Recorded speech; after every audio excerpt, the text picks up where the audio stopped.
We spend most of our lives optimizing for the destination. The promotion, the finish line, the moment things finally fall into place. And somewhere in that optimization, we stop noticing what's actually happening. I rode 1,400 kilometers by bike across Mexico to find out what's left when you take the destination away. And what I found surprised me. The idea was simple. From Jalapa, Veracruz to San Cristobal de las Casas. 9 days, solo, dirt roads through remote Mexico. No support car, no fixed daily targets, no way out. What I didn't plan for was everything that actually mattered. On day 1, my mind was still at home. Still running through my calendar, the unanswered messages, the things waiting when I get back. My body was on the bike. My mind was somewhere else entirely. That's not a travel problem. That's a life problem.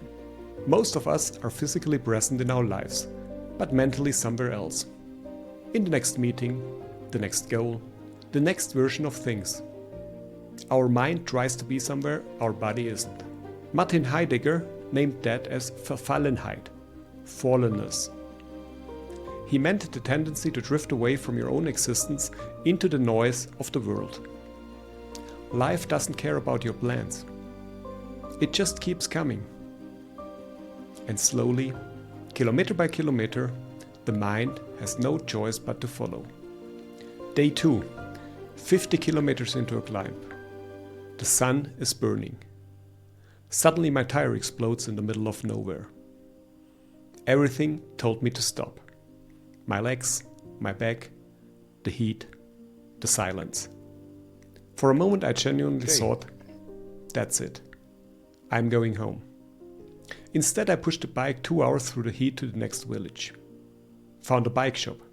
Took a taxi 30 kilometers to get there. The mechanic fixed the bike. Then invited me for lunch with his family. When I went to sleep that night, I felt a sense of satisfaction. The conviction that this is why I started. This day didn't go as planned, but it was fully on point.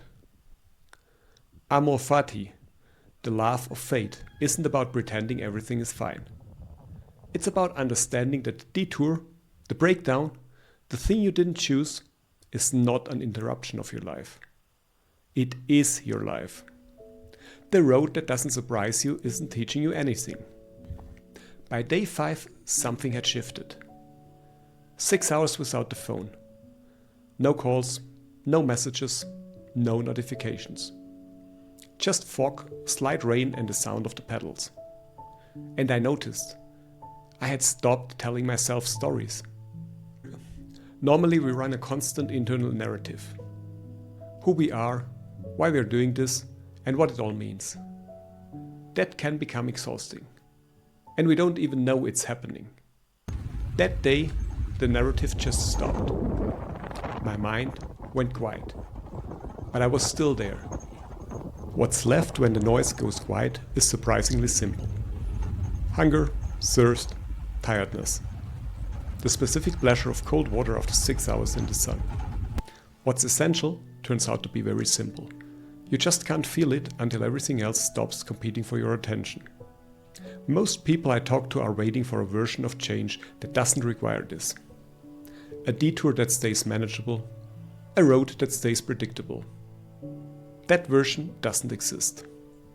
There is something that happens in a long physical effort that no amount of thinking can replicate. The first few days, the body protests. Every climb, every hour. It resists, complains, tells you to stop. And then at some point, it just accepts. The legs stop complaining. Not because it's getting easier. Because something shifts underneath the effort. In that acceptance, there's a kind of freedom. Our modern culture treats the body as a vehicle for the mind. Something to optimize, manage, and push through. But the body has its own intelligence, and it only speaks when you give it something real to respond to. Not a workout, not a routine. A real encounter with resistance. The kind that doesn't care how prepared you are. On day 6, I looked into the mirror. The man looking back looked different. Not better or worse, just different. A little leaner, some quietness in the eyes. Jung called it individuation. Becoming who you actually are, not who you were shaped to be. That sounds like a therapy concept. Something that happens in a room, with a professional, over years. But I have found it happens faster when there's nowhere to hide. When the last familiar thing disappears.